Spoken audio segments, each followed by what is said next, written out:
الحمد لله على نعمه المتواترة ومنانه الغامرة وأياده المتكاثرة. أشهد أن لا إله إلا الله وحده لا شريك له، وأشهد أن سيدنا ونبينا محمدا عبده ورسوله لا نبي بعده. اللهم صل وسلم على سيدنا محمد وعلى آل سيدنا محمد. أما بعد فيا عباد الله اتقوا الله لعلكم ترحمون. قال تعالى في كتابه العظيم وهو أصدق القائلين: من عمل صالحا من ذكر أو أنثى وهو مؤمن فلنحيينه حياة طيبة ولنجزينهم أجرهم بأحسن ما كانوا يعملون. وقال رسول الله صلى الله عليه وسلم: اتق الله حيثما كنت وأتبع السيئة الحسنة تمحها وخالق الناس بخلق حسن. صدق الله وصدق رسوله النبي الحبيب الكريم، ونحن على ذلك من الشاهدين والشاكرين، والحمد لله رب العالمين. Alhamdulillah rabbil alamin. Di siang yang cerah ini kita dapat berkumpul bermuajah dalam rangka melaksanakan kewajiban kita sebagai kaum muslimin, yaitu salat Jumat. Mudah-mudahan segala amal ibadah kita diterima oleh Allah Subhanahu wa taala. Amin ya rabbal alamin. Lalu wassalawat beserta salam kita haturkan kepada junjungan kita, penghulu kita, pemimpin dunia dan akhirat, Nabi besar Muhammad sallallahu alaihi wasallam. Hadirin rahimakumullah. Kehidupan di dunia adalah kehidupan yang penuh dengan arah rintangan, ujian, cobaan. Kalau kita tidak bisa pandai untuk mencari jalan keselamatan, kita akan mendapat kesengsaraan. Maka kita harus mencari jalan di dunia ini adalah jalan untuk menuju keselamatan. Rasulullah sallallahu alaihi wasallam beliau bersabda dalam hadisnya, ada 3 perkara yang dapat membinasakan seseorang, yang dapat membinasakan manusia baik di dunia ini maupun di akhirat nanti. Dalam hadis yang diriwayatkan oleh Abu Hurairah dan Anas bin Malik dan beberapa sahabat lainnya radhiyallahu anhum, Rasulullah SAW bersabda, "Thalathul muhlikat, syuhul muta', wa hawal muttaba', wa ijabul mar'i an nafsi." Atau kata Rasul sallallahu alaihi wasallam, ada 3 perkara yang dapat membinasakan manusia, membinasakan seseorang, mencelakakan seseorang, baik itu di dunia maupun lagi terlebih lagi nanti di akhirat. Yang pertama adalah suhul muta', sifat kikir yang dituruti. Jamaah sekalian, sifat kikir adalah sifat yang menunjukkan orang yang bersifat tersebut kurang imannya atau lemah imannya. Karena apa? Karena orang-orang yang mempunyai sifat kikir, pelit, bahwasanya dia beranggapan bahwa harta yang dikeluarkan di jalan Allah Subhanahu wa taala akan hilang begitu saja. Dia telah bersekutu kepada Allah Subhanahu wa taala. Padahal harta yang dikeluarkan di jalan Allah Subhanahu wa taala pasti Allah akan ganti. Pasti Allah Subhanahu wa taala akan lipat gandakan sebagai bekal untuk menghadap Allah Subhanahu wa taala.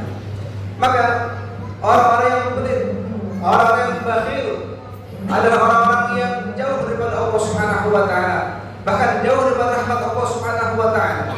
Sebagaimana Rasulullah SAW menasihati, memberikan wasiat kepada mantu beliau sekaligus sebagai sahabat Rasul sallallahu alaihi wasallam, yaitu Sayyidina Ali karramallahu wajhah. Rasul SAW bersabda, "Ya Ali, as-sahi gharib min Allah, gharib min rahmati, wa ba'id min adzabi. Wal bakhil ba'id min Allah, ba'id min rahmati, gharib min adzabi." Kata Rasul sallallahu alaihi wasallam. Ya Ali, wahai Ali, orang yang dermawan, orang yang suka memberikan hartanya di jalan Allah Subhanahu wa taala. Orang yang pemurah adalah orang-orang yang dekat kepada Allah Subhanahu wa taala. Orang-orang yang dekat rahmat Allah Subhanahu wa taala dan jauh daripada azab Allah Subhanahu wa taala. Namun sebaliknya, orang yang pelit, orang yang bakhil adalah orang-orang yang jauh daripada Allah Subhanahu wa taala, jauh daripada rahmat Allah Subhanahu wa taala, bahkan dekat dengan azab Allah Subhanahu wa taala. Rasulullah sallallahu alaihi wasallam pernah beliau melihat tulisan tertampang di pintu surga. Apa tulisan tersebut? Ra'aitu maktuban ala babil jannah anti muharramatun ala kulli bakhilin wa 'akin wa namam. Rasulullah sallallahu alaihi wasallam.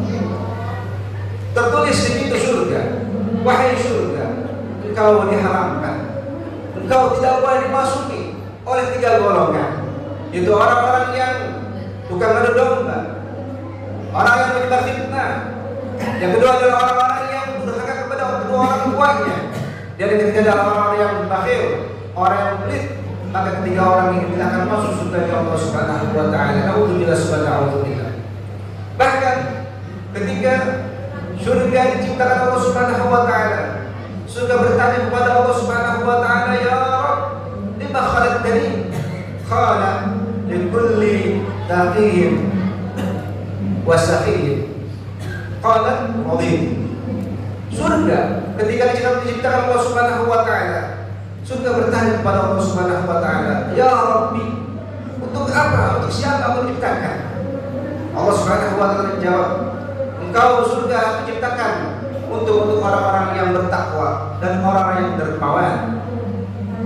Neraka pun bertanya kepada Allah Subhanahu wa taala, ya Rabb, lima khalaqtani? Qala likulli bakhilin wa mutakabbirin. Qala ana lahuma. Neraka ketika diciptakan Allah Subhanahu wa taala bertanya kepada Allah Subhanahu wa taala, ya Rabb, wahai Tuhanku, untuk siapa aku ciptakan? Allah Subhanahu wa taala menjawab, yaitu untuk orang-orang yang sombong dan orang-orang yang bakhil atau pelit. Qala ana lahuma. Neraka menjawab, aku siap untuk menanggung kedua orang tersebut. Maka para jemaah sekalian, mari kita jauhkan dari sifat bakhil atau pelit, karena akan jauh daripada Allah Subhanahu wa taala, akan terlarang, akan tercegah daripada masuknya surga Allah Subhanahu wa taala. Yang kedua para jemaah sekalian, golongan yang dapat celaka di hadapan Allah Subhanahu wa taala di dunia dan akhirat nanti, yaitu hawa muttabah, sifat hawa nafsu yang selalu dituruti. Hawa nafsu cenderung membawa kepada perbuatan maksiat. Maka beruntunglah orang-orang yang dapat menguasai hawa nafsunya, mengendalikan hawa nafsunya. Tuba liman aqluhu amiran wa hawahu amir asiran, wa wailun liman kana aqluhu asiran wa hawahu amiran. Beruntung orang-orang yang dapat menguasai hawa nafsunya, melebihkan akalnya, dan celaka, rugi. Siapa? Orang-orang yang hawa nafsunya menguasai akalnya. Para jemaah sekalian, yang ketiga yang dapat membinasakan seseorang itu ijabul mar'i an nafsi, yaitu seseorang bangga dengan dirinya. Sifat hati yang busuk ini harus kita hindarkan sehingga kita menjadi orang yang celaka. Bukan hanya ujub, namun penyakit hati yang lainnya seperti riya, takabur, sum'ah dan lain sebagainya. Karena sebagai penyakit hati itu pun akan mencegah kita untuk masuk surga Allah Subhanahu wa taala. Ketiga perkara ini benar-benar kita dapat hindarkan. Yang terakhir para jamaah sekalian, ada satu nasihat dari seorang ulama besar, seorang wali Allah, yaitu Luqmanul Hakim kepada anaknya, bahwasanya kita ini ada 3 bagian. Wahai anakku, innan nasa thalathatu akhlas. Sesungguhnya manusia ini 3 bagian. Terbagi 3 bagian. Thulusun lillah, wa thulusun li nafsi, wa thulusun lillah. Manusia ada 3 bagian. Sepertiga akan kembali kepada Allah Subhanahu wa taala. Sepertiga lagi akan kembali kepada dirinya. dan sepertiga lagi akan menjadi makanan cacing di dalam kubur nanti. Fa'amma huwa illa waruhuhu. Adapun yang kembali kepada Allah Subhanahu wa taala, yang menghadap Allah Subhanahu wa taala ada ruh kita. Ruh kita semua akan menghadap Allah Subhanahu wa taala, akan mempertanggungjawabkan apa yang telah kita perbuat di dunia ini. Semua kita akan hisab di hadapan Allah Subhanahu wa taala. Wa amma nafsi fa'amaluh, dan adapun yang akan kembali kepada dirinya, kepada diri manusia, amalnya. Amal kita akan kembali kepada diri kita semua masing-masing. Amal kita baik di dunia ini, insya Allah akan membawa kita ke dalam surga Allah Subhanahu wa taala. Namun amal kita buruk, amal kita jahat, sering berbuat maksiat kepada Allah Subhanahu wa taala, naudzubillah, amal kita akan menyeret kita ke masuk neraka Allah Subhanahu wa taala. Wa amalidun bahwa jismu, dan adapun yang paling kepada cacing-cacing dalam kubur adalah tubuh kita semuanya. Ini pelajaran buat kita, jangan kita sombong.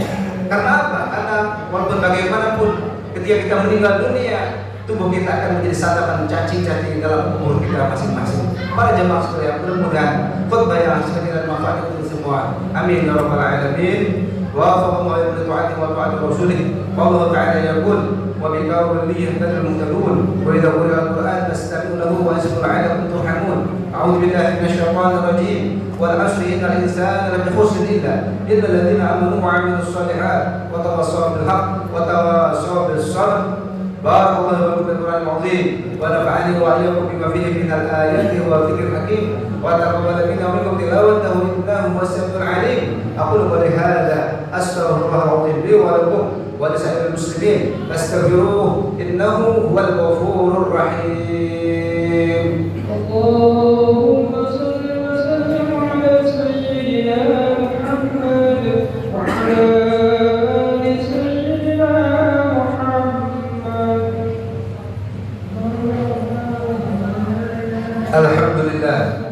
الحمد لله الذي أمرنا بالاتحاد والاعتصام بحبل الله المتين.